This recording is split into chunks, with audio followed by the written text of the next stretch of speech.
Il était probablement trop tard. La main prête à glisser dans la poche de son veston, il attendit que son adversaire se rue sur lui. Mais rien ne se passa. Au bout d'un moment, il perçut un bruit de sabots sur le sentier. Une charrette tirée par un cheval efflanqué avançait vers lui en cahotant. Klinke poussa un soupir de soulagement. Le visage rond de l'homme qui menait la carriole lui était familier. C'était le vieux Richter. Comme toujours, ses cheveux hirsutes jaillissaient de sous le rebord de son chapeau. Vêtu de son complet du dimanche, il rentrait sans hâte chez lui. Présent lui aussi à l'enterrement, il n'avait manifestement aucune raison de se presser. « Puis-je vous raccompagner, Herr Doktor ?» s'enquit-il en immobilisant sa charrette. Le médecin s'empressa d'accepter l'invitation et grimpa sur le banc du véhicule. Richter fit claquer les rênes. Pesamment, la carriole s'ébranla. Klinke souleva son chapeau pour essuyer son front dégarni avec un mouchoir. Le malheur qui s'était subitement abattu dans le village avait transformé sa vie en cauchemar. Toutes ses certitudes avaient été balayées. Les lieux et les gens qui l'entouraient étaient toujours les mêmes, mais plus rien ne serait comme avant. Richter semblait ruminer des pensées similaires. Après quelques instants de silence, il émit un grognement rageur. « Je sais », murmura Klinke en guise de réponse. « C'est déjà le 4e. »« Le 4e d'entre nous », précisa Richter. Klinke se contenta d'acquiescer de la tête. Le premier cadavre avait été retrouvé dans une écurie, le crâne fracassé par le sabot d'un cheval. Le médecin avait d'abord cru à un accident tragique. Puis 5 jours plus tard, une autre victime était décédée dans l'incendie d'une grange. À Weidorf, les pompiers volontaires n'étaient plus assez nombreux. La plupart des hommes dans la force de l'âge étaient partis pour le front.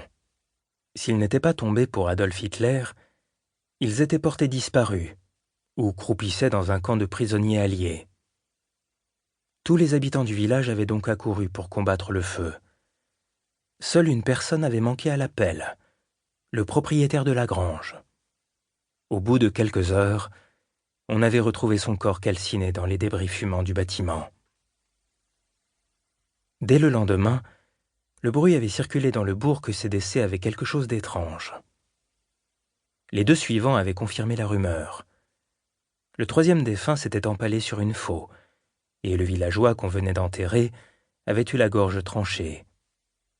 Klinke ne doutait plus un instant qu'un meurtrier sévissait à Weidorf. Richter savait qu'il pouvait parler avec franchise au médecin. Tous deux partageaient de sombres secrets.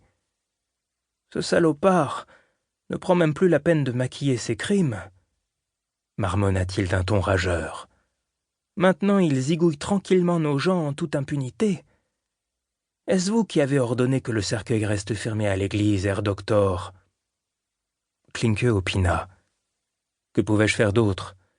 Je ne voulais pas courir le risque de provoquer une panique dans le village. » Il aurait été impossible de dissimuler le cou lacéré de la victime sous le col de sa chemise.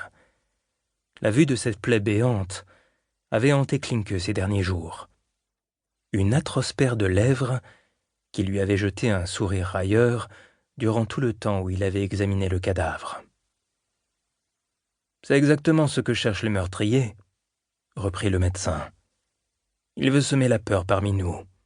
Sinon, il ne s'amuserait pas à graver ces maudits signes sur la porte des maisons où vivaient ses proies. » Richter secoua la tête avec véhémence. « Des gamineries. Ce sont sûrement de petits vauriens des environs qui ont fait ça. »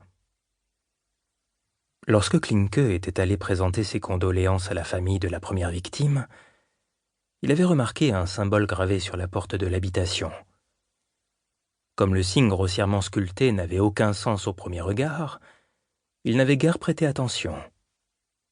La peur était venue plus tard, après le 3e meurtre. C'était à ce moment-là que le médecin avait compris. Traversant fébrilement le village, il avait observé que toutes les maisons des hommes assassinés étaient marquées d'une étrange figure. Je ne crois pas. To keep listening to this audiobook, I've left you a link in the description so you can do it, at no cost thanks to Audible's 30-day free trial.